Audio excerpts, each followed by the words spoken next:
Mumtaz TV bersama menegakkan sunnah. Alhamdulillah wa syukrulillah wa la hawla wa la quwata illa billah wa ashhadu an la ilaha illallah wahdahu la syarika lah wa ashhadu anna muhammadan abduhu wa rasuluh. Allahumma salli. Dia ingin orang lain tahu, bahkan dia akan membuat pesta dengan undangan yang banyak sekali tatkala dia mampu. Tapi apabila dia tidak memiliki kemampuan, tetap dia ingin berbagi kebahagiaan itu dengan orang lain. Paling tidak sekarang dengan pemberitahuan, dengan status dia yang dia mengatakan alhamdulillah akhirnya aku menikah, umpamanya.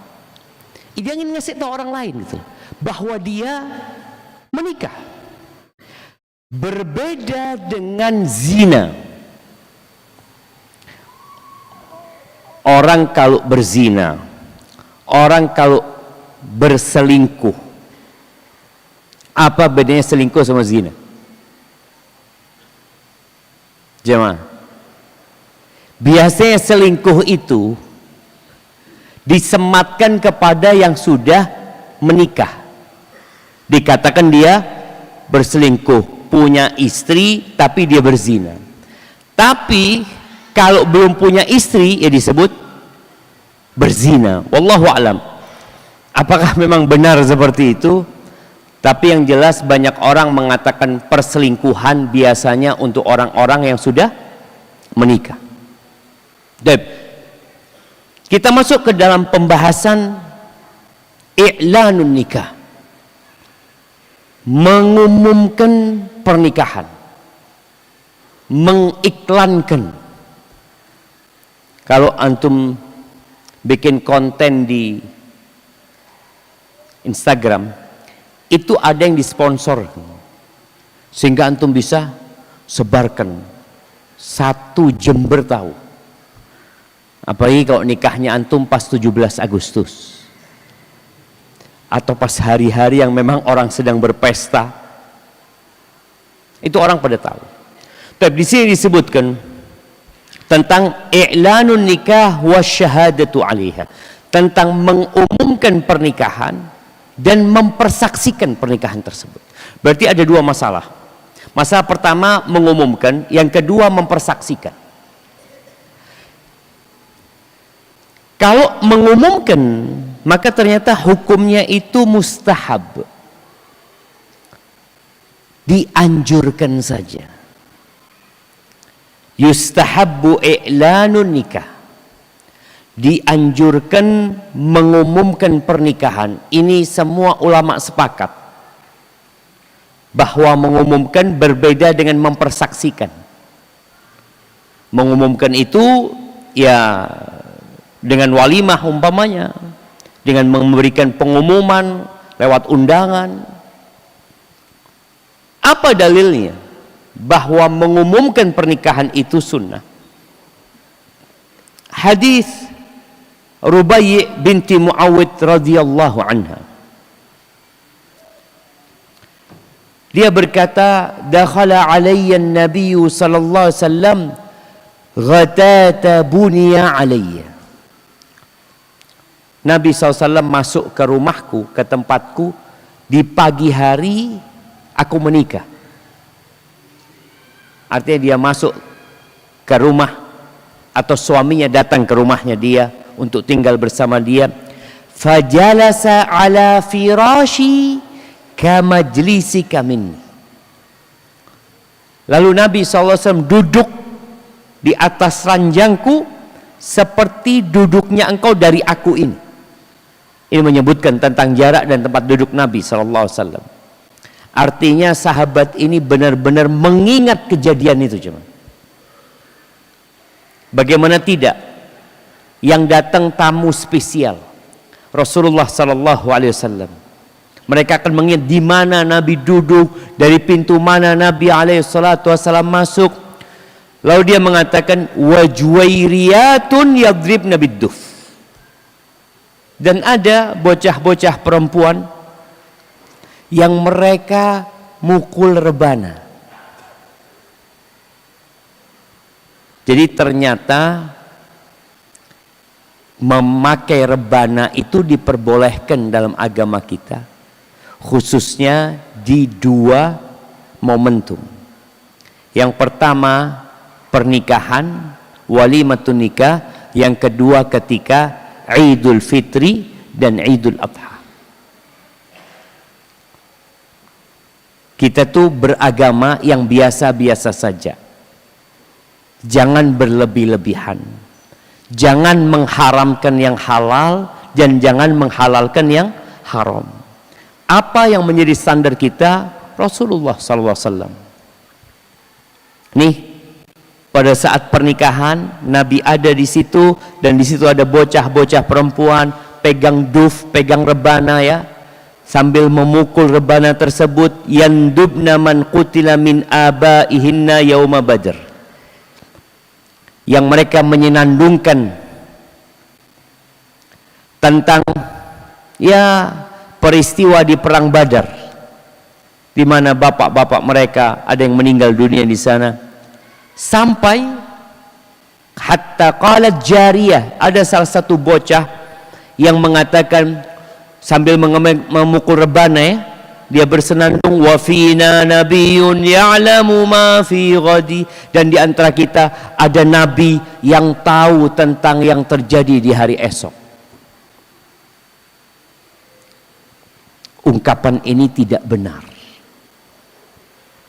Wa ma tadri nafsun madza taksibu ghadan. Enggak ada jiwa yang tahu tentang hari esok, itu enggak ada. Sedangkan bocah ini menyebutkan itu. Apa kata Nabi SAW? La taquli hakadha. Engkau jangan mengatakan seperti itu. Wa quli ma kunti taqul. Udah, ucapkan yang seperti tadi, yang biasa-biasa aja gitu. Ini menunjukkan bahwasanya pernikahan itu diumumkan. Pernikahan itu ada suara yang menyebabkan orang tahu ada apa rame-rame di sini. Tapi kalau ternyata nikahnya sepi-sepi saja, ini nikah apa enggak gitu. Maka juga yang bikin walimatun nikah, yang katanya walimah sesuai dengan syar'i, tolong diperhatikan. Benarkah engkau sesuai dengan syar'i? Jangan sampai engkau yang dianjurkan ditinggalkan, akhirnya nggak sesuai dengan sunnah. Kemarin Anda menghadiri pernikahan, setelah akad nikah ya, orang pada makan-makan, sunyi senyap ya mah. Anda ngomong, ini lagi itikaf orang-orang seperti itu. Kok sunyi senyap? Anda ngomong mana nasyidnya? Ini ada nasyid yang disenandungkan pakai rebana, dan Nabi SAW mendengar. Artinya bukan hanya khusus perempuan, bukan itu disenandungkan tempat perempuan yang laki diam doang ya, ngeliatin sana ngeliatin sini. Enggak, ini ya Allah, hadza yaumul farah, ini hari kegembiraan. Jadi perlu adanya duf. Dan Nabi menghadiri hal itu. Yang mungkar diingkari, yang boleh dibiarkan. Ini disebutkan bahwasanya diumumkan nikah dengan adanya duf, dengan adanya rebana, dan adanya lagu-lagu yang diperbolehkan. Hadis yang kedua yang menjadi dalil bahwa dianjurkannya kita mengumumkan pernikahan, hadis Anas bin Malik radhiyallahu anhu, anna Abdurrahman bin Auf, nih sahabat Nabi yang kaya raya. Sebelum cerita pernikahannya Abdurrahman bin Auf, antum ingat peristiwa hijrahnya Nabi bersama para sahabatnya sallallahu alaihi wasallam, di mana tatkala sampai ke kota Madinah, Rasulullah sallallahu alaihi wasallam melakukan 3 perkara. Yang pertama, membangun masjid.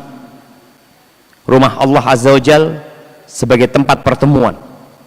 Jadi kalau mau melihat orang itu bersosial apa tidak, di mana dilihatnya? Di sini, di masjid. Datang ke masjid enggak dia? Karena di sini akan bertemu dengan saudara-saudaranya.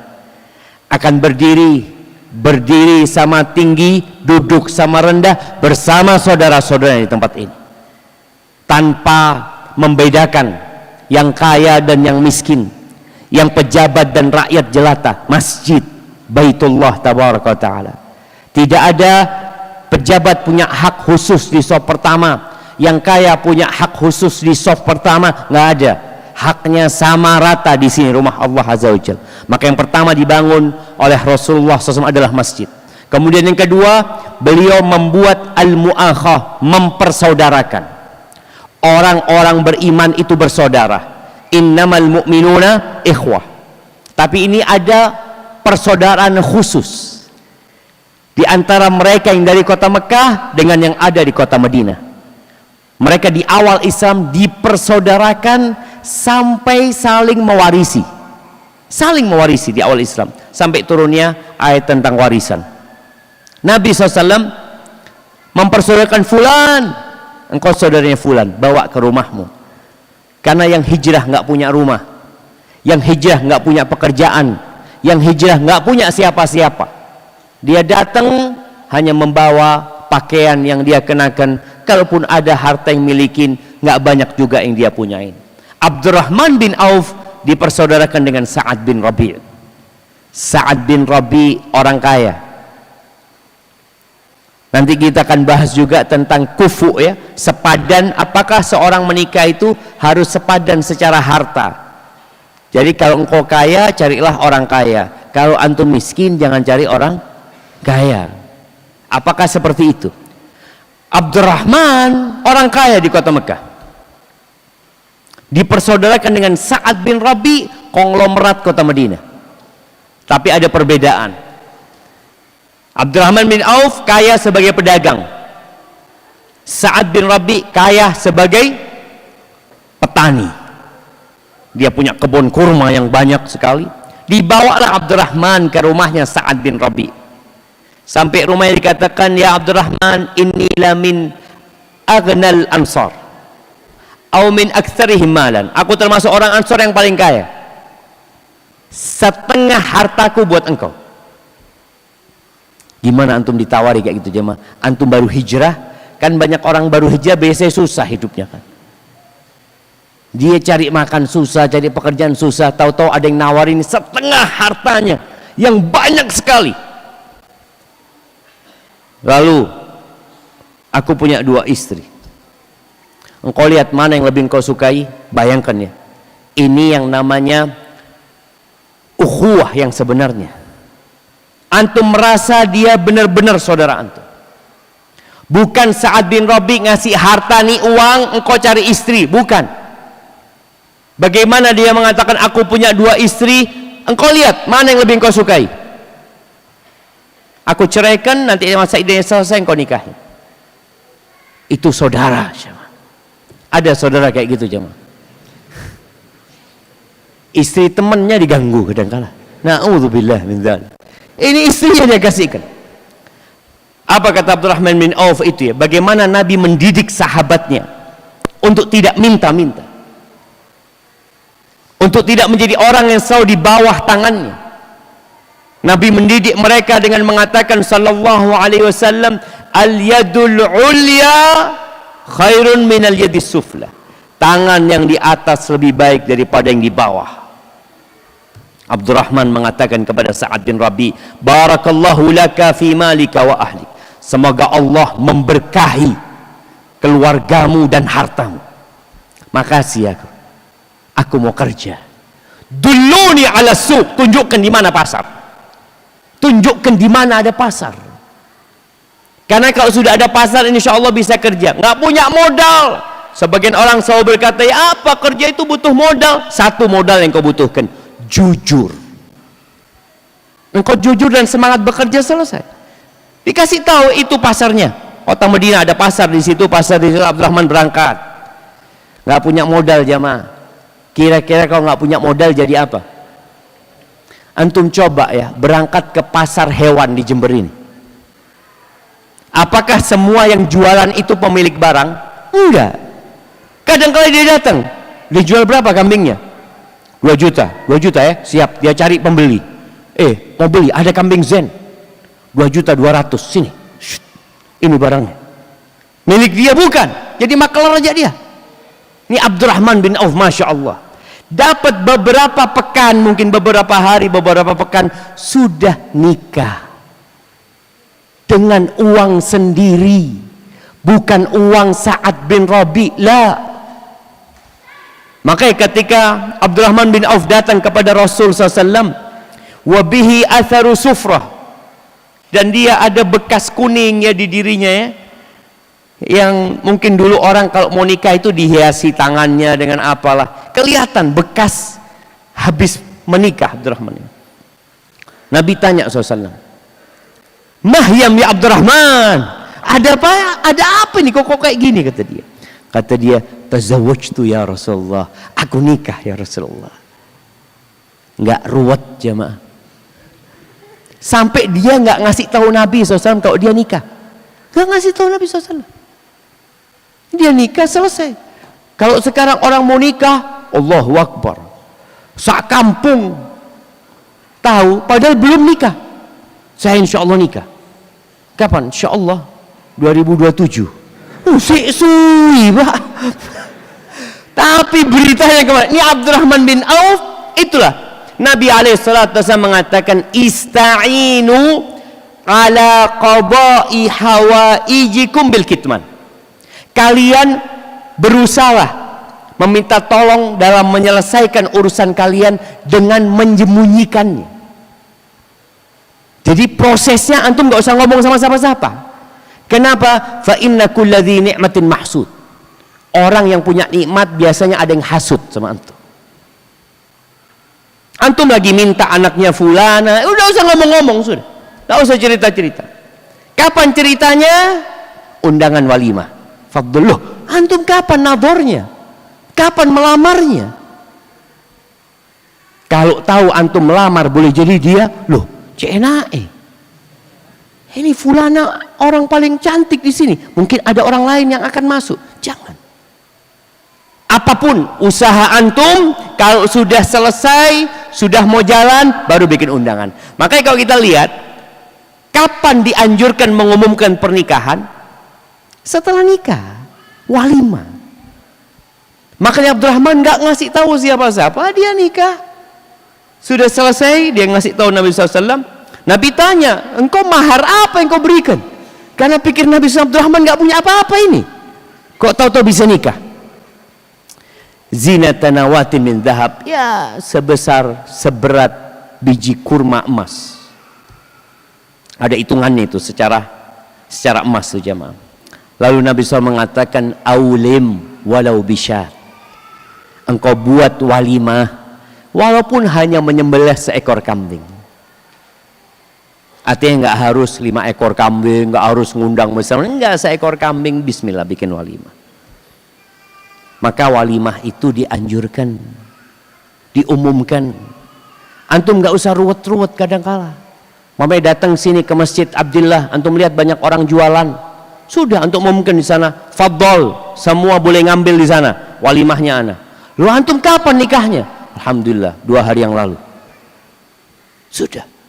Jadi mengumumkan pernikahan dengan walimah yang apa adanya. Nggak ruwet, sekali lagi nggak ruwet cuman. Tapi anak tadi nyebutkan lupa ya. Ada 3 hal yang dilakukan Nabi SAW ketika ke Madinah. Yang pertama apa? Bangun masjid, al-mu'akhah. Yang ketiga, membuat perjanjian dengan orang-orang yang tinggal di kota Madinah, dengan orang-orang Yahudi, dengan orang-orang musyrikin yang ada di sana. Baik, jadi ingat, dianjurkan mengumumkan pernikahan dengan walimah tadi. Apa hikmahnya? Kalau mau menyebutkan hikmah dari mengumumkan pernikahan ya, kemudian membuat walimah, yang pertama adalah memberi makan orang-orang fakir. Ingat, tolong digarisbawahi ya, memberi makan orang-orang fakir. Nabi alaihi salatu wasallam mengatakan, syarrut ta'am ta'amul walimah yud'a ilaiha man ya'baha wa yumna'ha man ya'tiha. Seburuk-buruknya makanan itu makanan walimah. Yang seperti apa? Yang undangannya hanya orang kaya. Yang kaya diundang, yang miskin nggak diundang. Banyak seperti itu. Yang orang kaya diundang, karena kalau orang kaya diundang, makannya sedikit, bawaannya banyak. Kalau orang miskin diundang, nggak bawa apa-apa, makannya banyak. Di situ berkahnya. Di situ berkahnya ketika dia makan banyak sampai bersih ya, masya Allah jemaah. Orang miskin kalau makan nggak ada sisanya. Gimana tuh ngundang orang kaya yang sudah biasa makan enak? Yang kalau makan mungkin 1 sendok dia makan 2 sendok, sisanya taruh di bawah piring.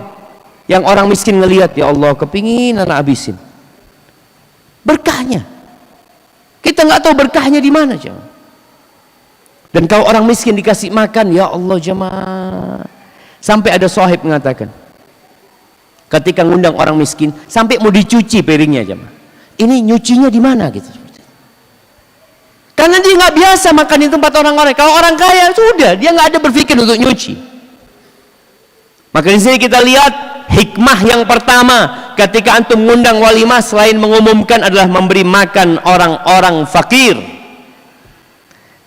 Kemudian silaturrahim, menyambung rahim. Karena banyak kerabat itu yang nggak kumpul kecuali di 2 kondisi, nikah sama mati. Antum lihat ya, biasanya kerabat kumpul kalau ada yang mati, baru keluarganya dari mana pada datang, tunggu jangan dikuburkan dahulu, anak mau datang, Banyuwangi datang, Surabaya datang, Jakarta datang, tapi sudah mati. Ini gimana? Yang kedua tadi ketika pernikahan, biasanya kalau pernikahan pada datang, itu menjadi ajang menyambung rahim. Kerabat ya. Jadi yang diundang tadi kita bicara yang diundang pertama siapa? Orang-orang fakir. Kemudian kerabat-kerabat antum undang. Kemudian saudara-saudara muslim secara umum. Kemudian juga menumbuhkan kegembiraan jemaah. Amalan yang paling dicintai Allah itu sururun tudkhiluhu ila muslim. Kegembiraan yang kau transfer ke hati orang Islam. Senang orang itu diundang walimah. Apalagi kalau nggak bawa apa-apa, undangan walimah nggak usah bawa apa-apa. Tapi kadang-kadang di kampung itu jemaah, mereka kalau mengundang walimah itu mikir, nggak boleh ngundang di akhir bulan. Soalnya nggak punya duit orang-orang itu. Akhirnya dia nggak datang walimah, karena mereka ya Allah aku nggak punya gitu loh. Akhirnya dia nggak datang. Padahal menjawab undangan walimah itu termasuk wajib. Gara-gara dia nggak punya uang, dia nggak datang. Taib. Kemudian mengumumkan pernikahan ini adalah termasuk mengumumkan sebuah sunnah dari sunnah-sunnah para nabi. Para nabi itu nikah gitu. Nikah. Jadi akhirnya kita ada unsur dakwah. Biasanya kalau antum datang ke walimah sahib antum, ya Allah, kapan anak nikah ya? Menumbuhkan keinginan untuk menikah. Kemudian di antara hikmah mengumumkan pernikahan adalah membedakan dengan perzinaan. Karena zina itu selalu di tempat yang remang-remang. Tapi kalau walimah biasanya lampunya terang. Sampai orang itu karena nggak cukup listriknya, dia pakai genset. Demi supaya tempatnya terang. Di situ kita membedakan antara pernikahan dengan perzinaan. Kemudian juga di pengumuman pernikahan ini ada unsur menjaga nasab. Kok bisa menjaga nasab? Orang kalau sembunyi-sembunyi nikah jemaah, dikhawatirkan dia punya anak di tempat itu umpamanya, nggak ada yang tahu jemaah. Tahu-tahu anaknya itu dinikahi sama bapaknya sendiri. Dan itu pernah terjadi, hampir terjadi. Ada seorang bapak yang puluhan tahun lalu nikah di desa, sudah dia ceraikan istrinya, dia nggak tahu sudah jemaah. Keluarganya nggak ada yang tahu tentang pernikahan dia. Dia balik ke desa itu ngelihat kok ada perempuan cantik ya. Tertarik dia untuk melamar. Ternyata anaknya sendiri. Diusut-usut, loh ini aku ingat dia pernah nikah di sini. Ini ibunya siapa, bapaknya siapa, dicari tahu. Oh ternyata engkau bapaknya. Menjaga nasab juga, jangan sampai di Bondoso ada salah satu ustadz rahimahullahu taala, sebelum dia meninggal dia ngomong, Aba ini pernah nikah kata dia di desa fulan dan Aba punya anak di situ. Karena orang situ nggak tahu gitu loh. Maka di sini untuk menjaga nasab ketika diumumkan pernikahan tersebut. Kemudian apa hukum nikah siri? Ini pembahasan. Anak akan bacakan ya. La yasihhu nikahu sirri. Tidak sah nikah siri. Masih koma aja mah.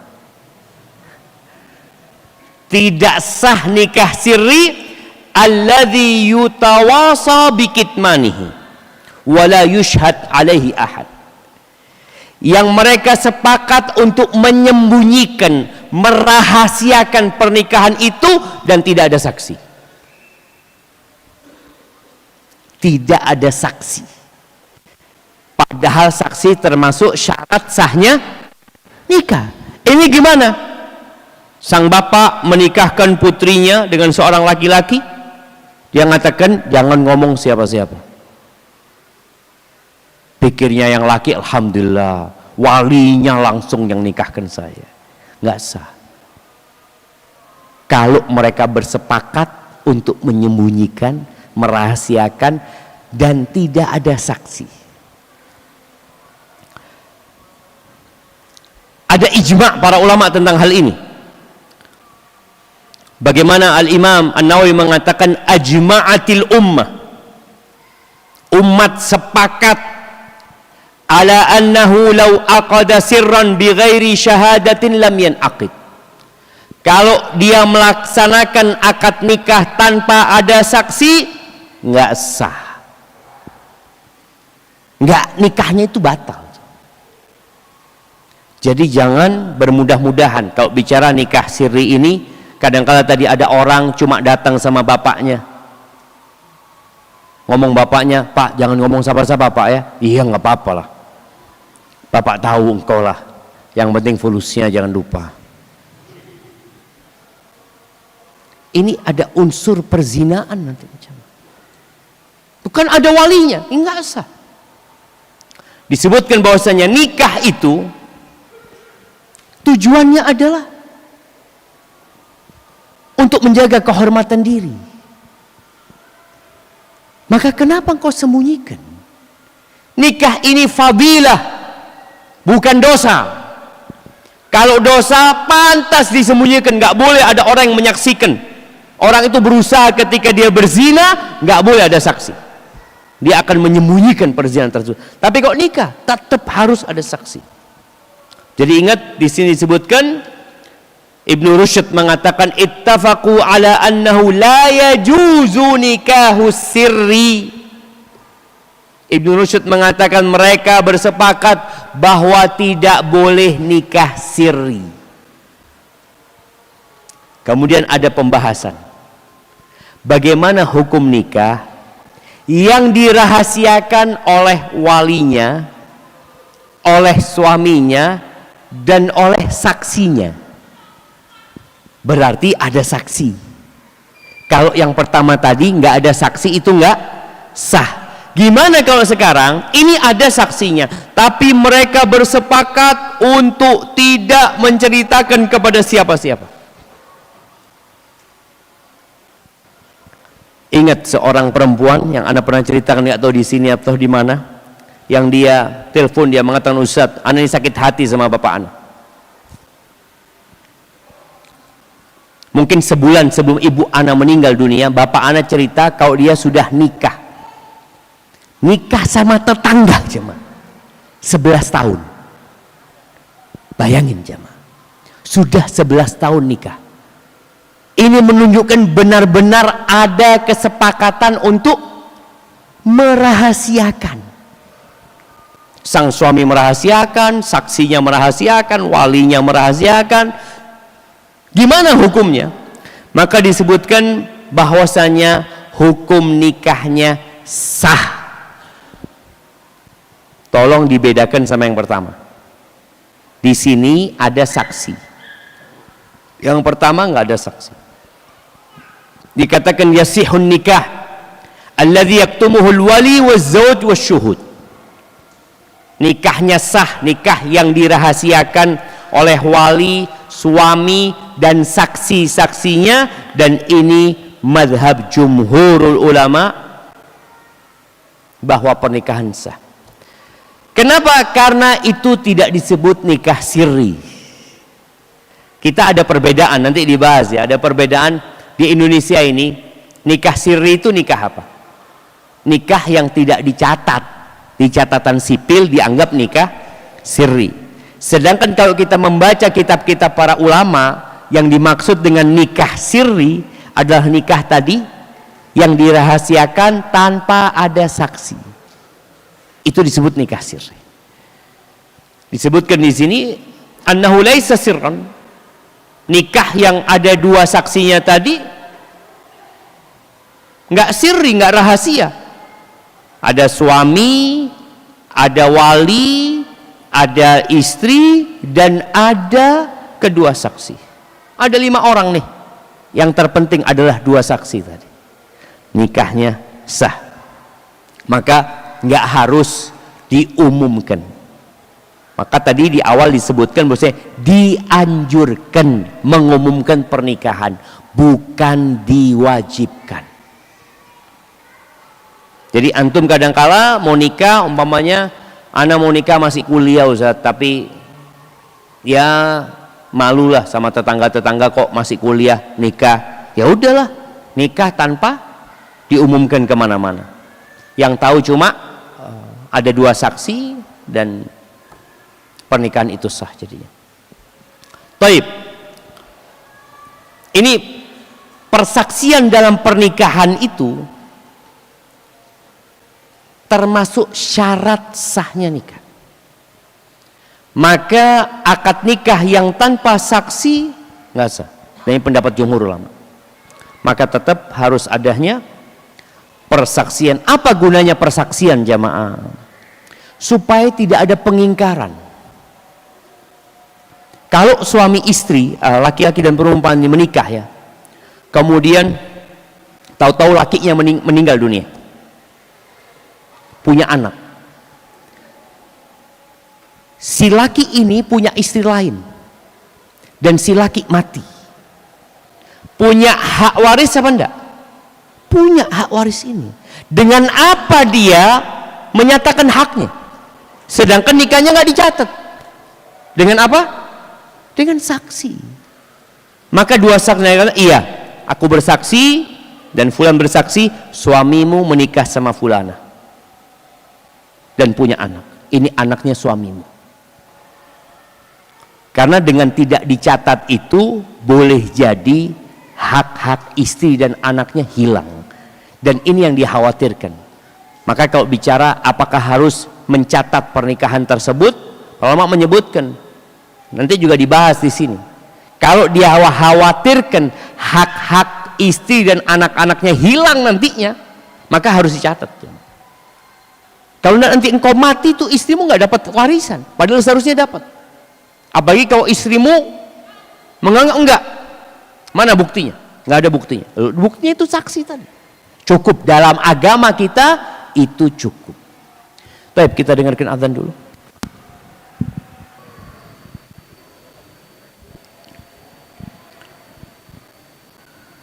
Allahumma salli wa sallim ala Muhammad. Jadi hukum nikah yang tanpa saksi maka tidak sah. Siapa saksi? Nanti kita akan bahas. Di sini ada pembahasan tentang hukum mencatat pernikahan. Tawthiqun nikah fil mahkamah. Apa hukum mencatat pernikahan. Disebutkan apabila rukun dan syarat pernikahannya terpenuhi. Rukunnya apa? Kedua mempelai yang mereka terlepas dari semua halangan untuk menikah. Yang kedua dan yang ketiga ijab qabul. Ini rukun. Kedua mempelai yang tidak ada halangan untuk menikah, dia tidak dalam masa iddah, yang perempuan. Yang laki-laki juga bukan menikahi wanita yang kelima umpamanya, karena ada jemaah ya, dan bukan mahramnya. Kemudian adanya ijab dan qabul, itu rukun. Adapun syarat, disebutkan syaratnya itu penentuan kedua mempelai, fulana binti fulan, yang laki-laki fulan bin fulan, ridha kedua belah pihak. Kemudian yang menikahkan adalah walinya dan adanya saksi. Apabila semua rukun dan syarat ini terpenuhi, maka nikahnya sesuai syariat dan sah. Bagaimana mencatat di catatan sipil? Disebutkan yajib tawthiquh, diwajibkan mencatat pernikahan tersebut apabila berpengaruh kepada hak-hak kedua belah pihak. Apa hak kedua belah pihak? Biasanya hak waris, hak nafkah sebagai seorang istri. Kalau ternyata suaminya zalim, sang istri menuntut nafkah kepada suaminya, suaminya mengatakan, loh engkau istrinya siapa? Tahu mana buktinya engkau istriku? Dan biasanya yang terdampak itu wanita. Makanya kalau lihat para ulama itu mewajibkan ya untuk mencatat di catatan sipil, kalau memang nanti berdampak kepada hak-hak kedua mempelai ini, hak anaknya juga, dan tidak berdampak kepada keabsahan pernikahan, nikahnya sah walaupun tidak dicatat. Tapi ada para ulama atau di sini fatwa lajnah daimah yang mereka mewajibkan untuk dicatat kalau ini akan berdampak kepada hak-hak kedua mempelai, khususnya hak istri biasanya, atau hak suami. Kalau ternyata istrinya orang kaya, mati istrinya yang kaya raya dan nggak punya anak, berapa haknya suami? Warisan setengah, jemaah, setengah. Tapi gara-gara nggak dicatat di catatan sipil, pihak keluarga perempuan karena nggak punya anak, mereka akan jadi warisan buat saudara-saudara. Nggak ada buktinya. Mana engkau suaminya dia? Oh ini saksi, enggak, kita minta catatan sipil, kita berangkat ke pengadilan. Di pengadilan nggak ada bukti tersebut. Maka ingat, apabila pencatatan itu menjaga, tentunya pencatatan itu menjaga ya, apabila tidak dicatat itu membuat hak-hak istri atau suaminya tidak didapatkan, maka wajib mencatat. Tapi kalau ternyata enggak, Ustaz, alhamdulillah ini enggak dicatat, tapi insya Allah pihak keluarga dari suami, dari istri juga mereka semua sudah tahu, dan insya Allah mereka bukan orang-orang yang jahat ya. Soalnya ada orang baik sebelum pembagian warisan, setelah warisan dia ngitung jemaah, loh ini dapat setengah, kebanyakan loh gitu. Maka tolong diperhatikan hal ini. Barakallahu fiik, itu mungkin yang dapat kita bahas pada kesempatan kali ini. Kita masuk ke sesi tanya jawab.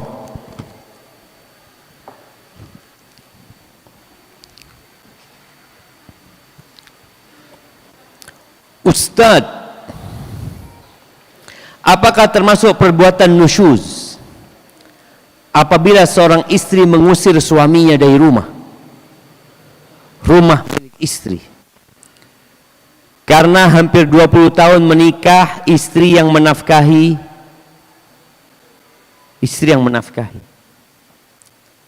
1,5 tahun yang lalu suami nikah lagi.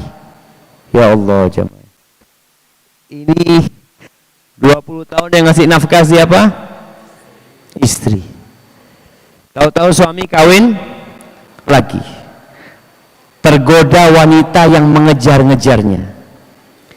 Istri tetap tidak dinafkahi, bahkan dimintai uang terus. Ada suami kayak gini ya, tidak adil ke istri, selalu marah-marah, berkata kasar dan mengancam menceraikan istri jika tidak menuruti kemauan suami. Akhirnya istri tidak mampu bersabar lagi dan mengusir suami. Gimana jemaah? Pantas diusir suaminya? Hah? Pantas diusir suaminya. Tapi ini berkaitan dengan nusyuz ya. Seharusnya sang istri menggugat cerai suami. Kalau sang istri mengusir suami dari rumahnya, rumahnya memang rumah siapa? Rumah istri. Menjadi hak istri siapa yang boleh masuk ke rumahnya dan siapa yang nggak boleh masuk rumahnya. Rumahnya istri. Dia mengatakan tidak boleh masuk, tidak boleh masuk. Tapi di sini seorang suami seharusnya dia memberikan rumah buat istrinya. Dia udah nggak ngasih rumah sama istrinya, nggak ngasih nafkah sama istrinya, terus minta uang istri untuk kawin lagi. Na'udzubillah min dzalik. Ini kezaliman. Artinya sang istri nerima dia tidak memberikan nafkah, asalkan suaminya baik. Kalau suaminya mau kawin lagi, nggak ada masalah dalam Islam, asalkan mampu. Karena Allah mengatakan fa in khiftum alla ta'dilu fawahidah. Kalau kalian takut berlaku zalim, cukup satu gitu. Jangan dua. Ini nafkah enggak, rumah enggak. Maka cuma yang perlu dilakukan istri ketika suaminya memang diusir dari rumahnya karena memang bukan rumahnya suami. Jadi Allah melarang suami mengusir istri walaupun rumahnya suami. Ketika sang suami menceraikan istrinya, Allah mengatakan wala tukhrijuhun, jangan diusir walaupun engkau menceraikan dia, karena dia masih punya hak tempat tinggal.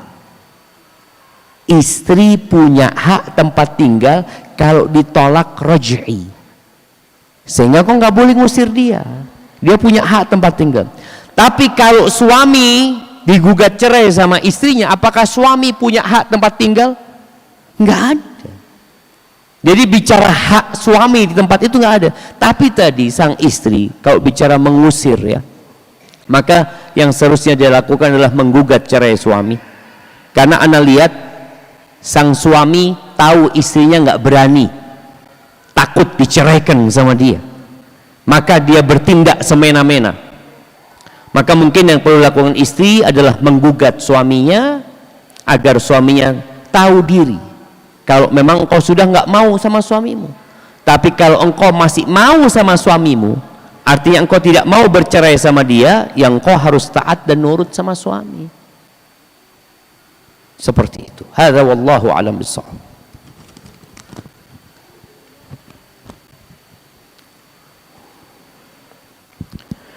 Mohon izin bertanya Ustaz,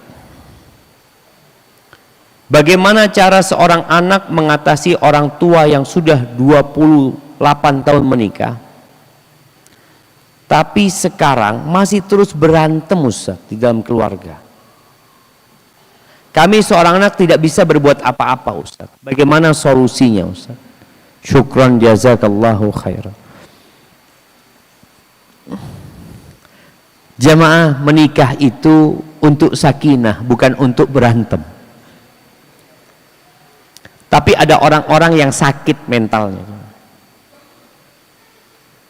Dia mempertahankan rumah tangga tapi tidak dengan ihsan,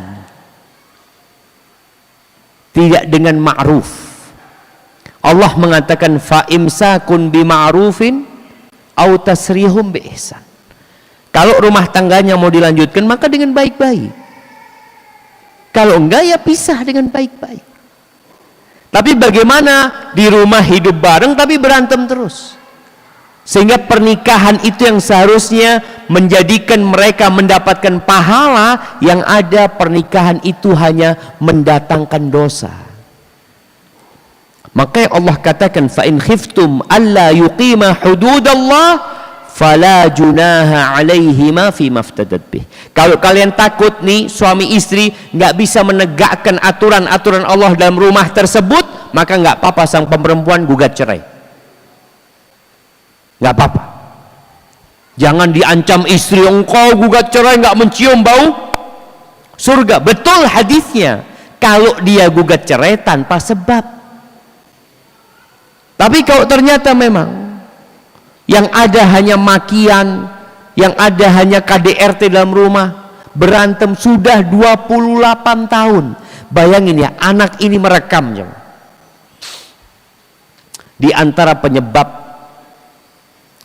orang itu punya orientasi seks menyimpang, jadi LGBT, itu salah satunya adalah KDRT yang dia lihat di rumah. Kalau yang suka marah-marah itu emaknya, maka sang lelaki mengatakan, aduh ternyata perempuan kayak gini ya, takut dia menikah. Kalau yang kasar itu bapaknya dan dia seorang anak wanita, maka dia takut dengan laki-laki, sehingga dia berpikir untuk tidak menikah. Maka tugas anak adalah duduk sama bapaknya, duduk sama ibunya, bukan menyidang bapak dan ibunya, tapi duduk bersama ayahnya. Dia ngomong, ayah, ya dia sebutkan, apa sih ayah masalahnya, apakah memang harus seperti ini terus? Kalau engkau nggak bisa ngomong, kau tulis surat. Soalnya kadang-kala anak kalau ngomong sama bapaknya langsung diputus, sudah nggak usah ngurusin urusan orang tua. Maka antum tulis surat. Biasanya kalau surat dibaca sama orang tua. Sama ibu juga seperti duduk sama ibu. Kalau ternyata memang nggak bisa dilanjutkan pernikahannya, cerai. Allah mengatakan, fa in khiftum shiqaqa bainihima fab'athu hakaman min ahlihi wa hakaman min ahliha. Kalau kalian takut tadi berantem terus yang nggak ada selesainya, pertikaian yang nggak ada ujungnya, maka kirimlah utusan dari pihak laki-laki dan utusan dari pihak wanita. Di situ mereka nanti melihat ini bisa dilanjutkan apa tidak. Kalau ternyata kayaknya nggak bisa, ya udah bisa. Dan sang anak, masya Allah jemaah, anak ingat seorang anak yang minta ibu cerai sama bapak ibu cerai. Akhirnya sang ibu cerai karena sang anak melihat nggak bisa dilanjutkan ibu kayak gini bapak. Yang jadi korban anak-anaknya ibu gitu. Ngomongnya binatang yang keluar jemaah, udah nafkah nggak kotor, akhirnya anak-anak yang terdampak. Jadi seperti itu, wallahu a'lam bishawab.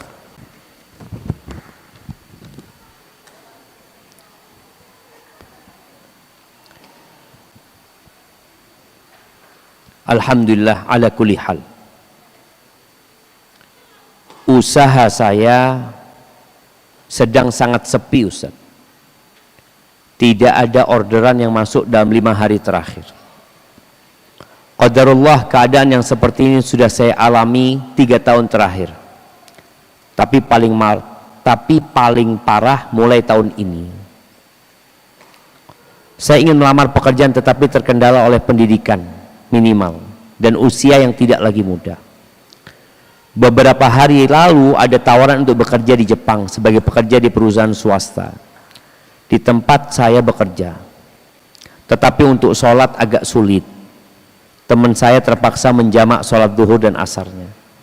Apakah boleh saya menerima tawaran tersebut Ustadz, karena saya sudah mentok dan bingung Ustadz? Mohon nasihatnya, jazakallahu khairan.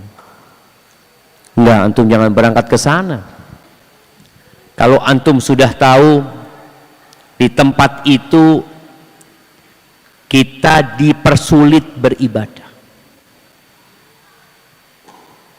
Mungkin dari satu perusahaan ke perusahaan lain berbeda. Bahkan di Jepang Anda ketemu sama beberapa kawan di sana, dia ceritakan, Ana sampai puasa nggak boleh, Ustaz. Puasa nggak boleh. Ramadan itu kita tetap harus berbuka, Ustaz. Dipaksa sama mereka. Kenapa? Karena yang ada di benak mereka adalah uang. Kenapa antum nggak boleh sholat? Uang buat mereka, waktu itu uang gitu loh. Kalau antum sholat loh, waktu harusnya kerja antum sholat. Terus bagaimana ketika antum mentok? Jamaah, pintu rizki itu bukan hanya usaha. Di antara kunci rizki terbesar itu namanya tawakal. Sampai Nabi SAW mengatakan, lau annakum tawakkaluna 'ala Allahi haqqa tawakkulihi la razaqakum kama yarzuqut tayr taghdu khimasan wa taruhu bitanan. Jikalau kalian bertawakal, tawakal ini bukan amalan raga, tawakal ini bukan amalan lisan, tawakal ini amalan hati. Tawakal itu artinya athiqatu billahi wal i'timad alaih. Tawakal itu artinya bersandar kepada Allah, ya, percaya sama Allah, yakin sama Allah, dan menyandarkan kepada Allah Azza wa Jalla. Kebanyakan kita ngomongnya tawakal, hatinya enggak.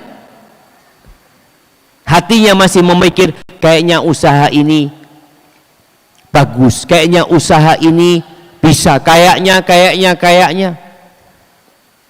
Antum katakan kalau Allah nggak kasih rezeki di sini, nggak akan dapat. Antum dari awal sudah yakin. Antum ketika usaha, kayaknya usaha ini bagus. Hati antum mengatakan kalau Allah nggak kasih, nggak akan ada rezeki. Itu harus ada di hati. Karena kadang-kadang nggak, kita ini nyoba usaha dengan hati yang bergantung kepada usaha. Ana sudah tanya sama sohib, ana ini kayaknya bagus, kayaknya ini menghasilkan, sepertinya. Hati antum ternyata bergantung sama pekerjaan.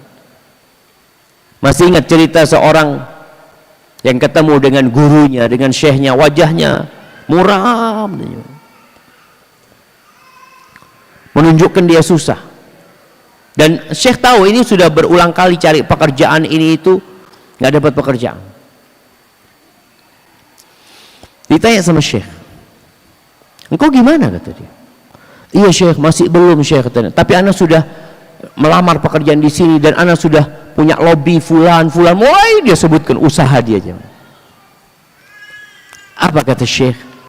Kenapa engkau enggak mengetuk pintu Allah Azza wa Jalla? Cobalah engkau bangun sepertiga malam akhir, engkau minta sama Allah Subhanahu wa taala. Engkau tumpahkan curhatanmu kepada Allah. Gitu syekh. Akhirnya setelah 3 hari ketemu syekh, wajahnya berubah. Antum tahu ya wajahnya orang sedih. Coba anda mau tanya dulu, antum sudah kenal nggak sama yang di kanan sama yang di kiri antum? Belum kan? Coba antum kenalan dulu sekarang. Yang di sebelah sini, coba. Assalamualaikum. Kenalan, siapa namanya, dari mana, apa pekerjaannya? Antum kenal sama yang pakai jaket merah? Ya kenalan, kok diem doang? Baik, 3 pertanyaannya. Nama, dari mana, dan apa pekerjaannya? Sudah semuanya.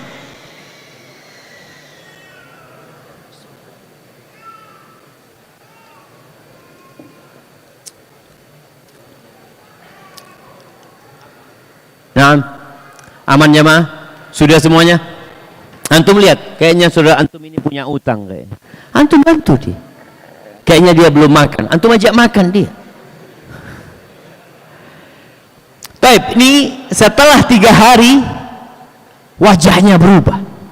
Kata syekh, ada apa kau ini? Kata dia. Iya syekh, Setelah engkau suruh aku sholat malam terus ya. Terus aku minta sama Allah. Pagi harinya, biasa aku keluar rumah untuk cari pekerjaan atau untuk menghubungi kawannya untuk datang ke sana. Pas aku keluar rumah, naik mobil dia lihat di depan rumah ana itu di jalan situ ada kantor. Kok hari itu aku kepingin ke kantor sana? Padahal berbulan-bulan dia itu ke kantor-kantor yang dia punya kenalan. Kenapa dia nggak ke kantor situ, ke perusahaan itu? Karena dia nggak punya kenalan. Dalam benak kita kan, yang bisa bantu kita siapa? Orang dalam. Orang dalam. Dia nggak punya kenalan, nggak punya orang dalam. Maka dia nggak pernah berpikir ke sana. Ini menunjukkan bahwa dia memang nggak tawakal sama Allah. Hatinya bergantung sama kenalan-kenalan dia. Setelah dia sholat malam, subhanallah, kata dia, hatiku terketuk untuk datang ke sana. Sudah dia datang, nggak kenal satu orang pun. Ini menunjukkan orang yang tawakal itu memang dia berlepas diri dari semua daya dan kekuatan dia. Dia nggak punya kenalan satu orang pun di tempat itu. Kalau secara akal ya nggak mungkin diterima lah antum sudah. Sekarang banyak orang cari pekerjaan.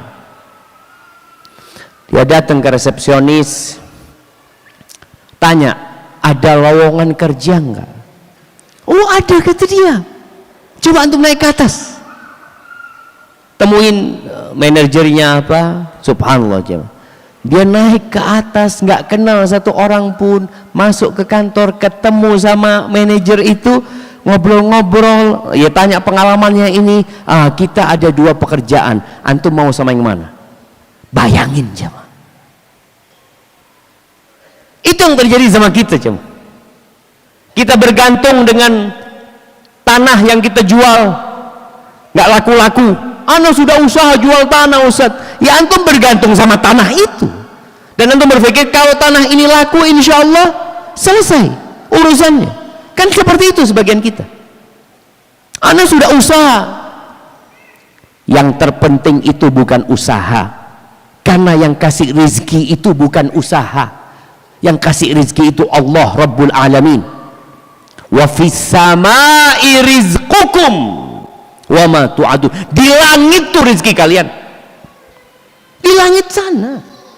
Maka kalau minta dengan yang ada di atas sana. Istighfar, mohon ampun sama Allah Azza wa Jalla. Boleh jadi antum punya dosa.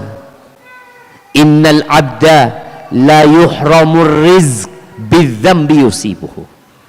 Sesungguhnya hamba dihalangi dari rezeki gara-gara dosa yang dia lakukan.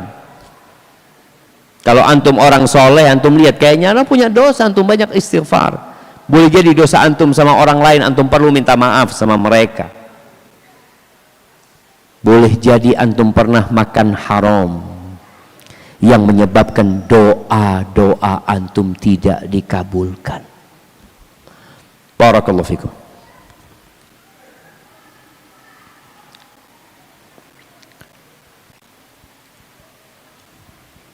Apa hukum memakai cincin pada jari telunjuk yang digunakan untuk at-tahiyat pada jari laki-laki? Syukron.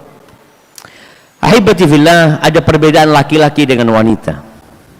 Wanita itu memang perlu perhiasan. Makanya sejak kecil perempuan itu dikasih hiasan. Makanya baru lahir sudah dikasih anting jemaah, dikasih gelang, dikasih bandul, padahal tidak ada rambutnya. Antum kan lihat ya, ada bayi perempuan nih dikasih bandul padahal nggak ada rambutnya dia. Kenapa? Memang itu perempuan. Allah mengatakan awamay yunasya'u fil hilyati wa huwa fil khisami ghairu mubin. Tuh Allah menyebutkan apakah yang memang dibesarkan dengan perhiasan itu perempuan. Makanya perempuan itu boleh pakai cincin di semua jarinya. Jempol ya, jari telunjuk, jari tengah, jari manis, jari kelingking boleh. Tapi kalau laki-laki itu diperbolehkan pakai cincin bicara cincin ini ada khilaf apakah itu sunnah, apakah hanya diperbolehkan ya. Nabi pakai cincin karena kebutuhan atau karena untuk berhias? Nabi pakai cincin untuk berhias atau karena kebutuhan?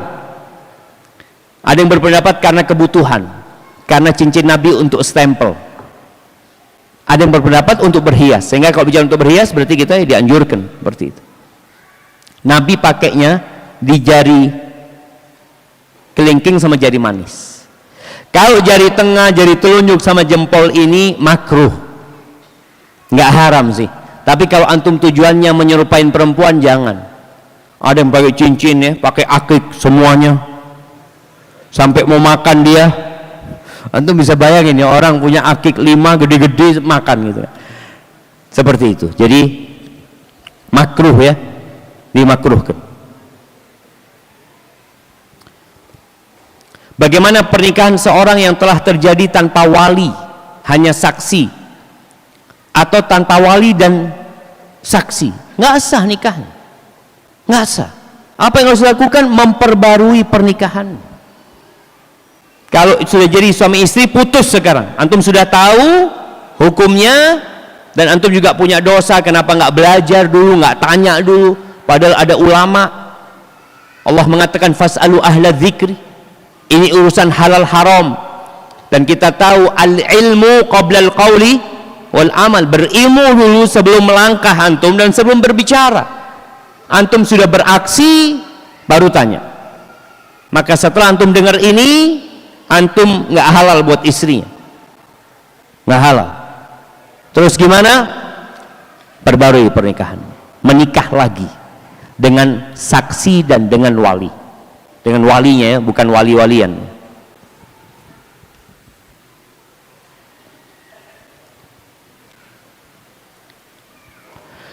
Bagaimana hukum pernikahan seorang yang telah talak 3 dan istrinya lalu menyuruh orang lain menikahi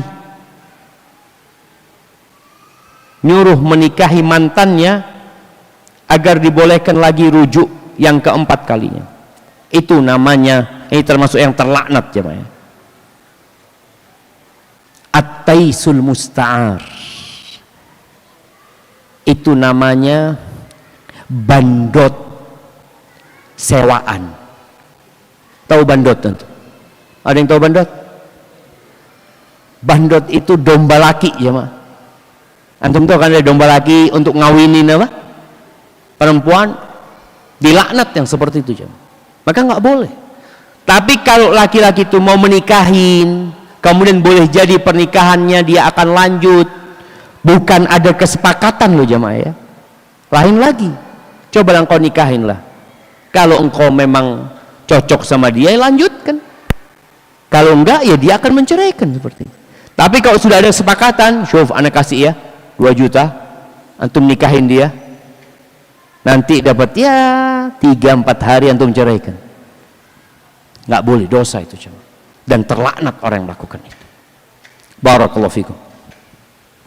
Di sini Allah ketika menyebutkan at-talaqu marratan ya, talak yang boleh rujuk itu 2 kali, supaya orang itu memang nggak bermudah-mudahan. Soalnya kalau sudah fa'in talaqaha fala tahillu lahu min ba'du, kalau menceraikan yang ketiga kali nggak halal.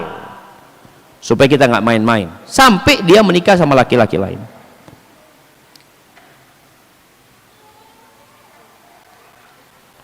Bagaimana cara membuat walimah sesuai syar'i, dan bagaimana mau jauhkan dari ikhtilat laki-laki dan wanita?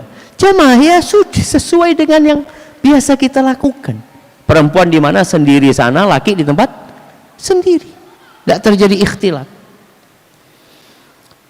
Kemudian ya anak berharap ya ada walimah yang benar-benar syar'i, di mana kaum perempuan itu ya sama perempuan aja sudah, dan nggak ada kamera di situ ya, nggak ada dokumentasi, sudah biar mereka. Jadi di situ perempuan bebas dia buka jilbabnya, karena memang perempuan semua. Ahsanullah ilaikum. Izin bertanya ya Ustaz. Alhamdulillah anak sudah menikah pada bulan Ramadan tahun lalu. Masya Allah, Ramadan nikah dia jemaah. Lalu setelah akad kita mengundang tetangga dan dibagikan sembako. Apakah itu termasuk walimah, Ustaz? Jazakallahu khairan wa barakallahu fikum. Iya, semoga sudah termasuk walimah ya. Karena sebenarnya walimah itu makanan yang dimakan. Ini karena Ramadan disuruh masak sendiri-sendiri.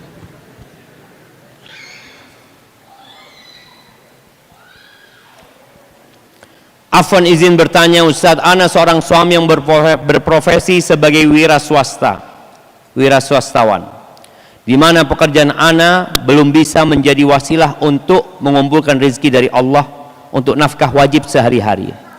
Kami sekeluarga kadang sampai beberapa hari ana tidak bisa menafkahi anak dan istri ana.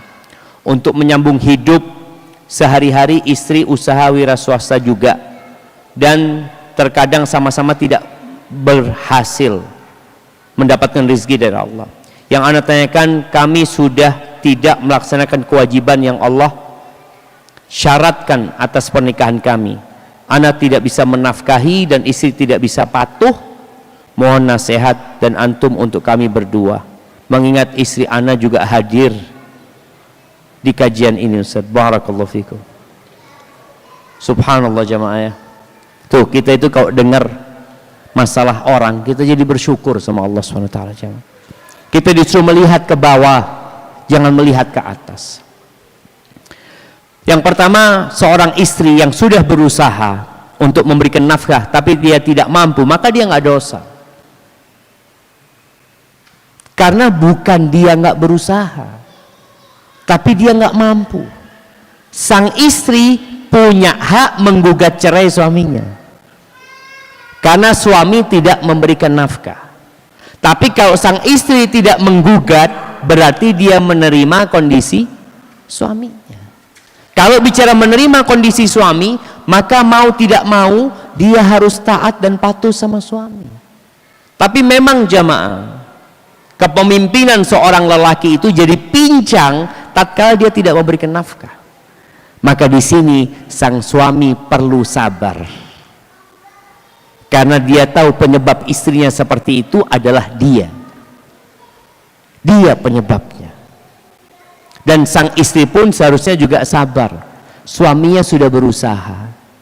Maka kalau antum tidak bisa memberikan nafkah yang cukup kepada istri, berikan perhatian yang lebih, berikan cinta yang lebih, berikan kesabaran yang lebih. Kenapa? Karena antum memang salah sama dia gitu. Walaupun antum nggak dosa di hadapan Allah Azza wa Jal, karena dia sudah berusaha. Beda dengan yang tidak berusaha, males-malesan, maka dia berdosa ketika dia tidak memberikan nafkah kepada istrinya. Maka tadi antum bersabar. Kalau sang istri memang tidak mau menggugat cerai, dia menerima. Tapi biasa jemaah, salah satu yang membuat karakter orang berbeda itu adalah jatuh miskin. Jadi berubah. Yang awalnya dia murah senyum ya, tahu-tahu gara-gara susah cemberut terus. Diajak ngomong sensi banget. Iya, cepat marah. Kita harus tahu diri. Ayah saya pernah meminjam uang kepada kakak. Jamaah, insya Allah pekan depan ini pertanyaan. Insya Allah kita cukupkan di sini. Lihat waktunya sudah cukup malam. Aqulu qouli hadza wa astaghfirullah li wa lakum wa li sa'iril mu'minin wal mu'minat fastaghfiruhu innahu huwal ghafurur rahim.